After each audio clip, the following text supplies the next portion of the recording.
ഭഗവാൻ മഹാവിഷ്ണുവിൻ്റെ പ്രധാനപ്പെട്ട ഒരു മന്ത്രത്തെ പറ്റിയാണ് ഇന്നത്തെ വീഡിയോയിൽ പറയുന്നത്.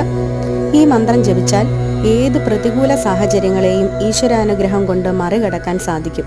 ഭഗവാൻ നാരായണന്റെ അതിശക്തിയേറിയ 3 മന്ത്രങ്ങളാണ് നാമത്രയ മന്ത്രങ്ങൾ. വളരെ ദിവ്യമായ ഈ നാമങ്ങൾ ദിവസവും ജപിച്ചു വന്നാൽ എല്ലാവിധ പ്രതിസന്ധികളെയും തടസ്സങ്ങളെയും മറികടക്കാനാകും.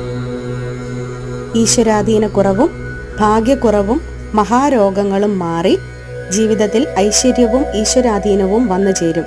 മന്ത്രമിതാണ്: ഓം അച്യുതായ നമഃ, ഓം അനന്തായ നമഃ, ഓം ഗോവിന്ദായ നമഃ. 108 തവണ ഈ മന്ത്രം ദിവസവും ചൊല്ലുക.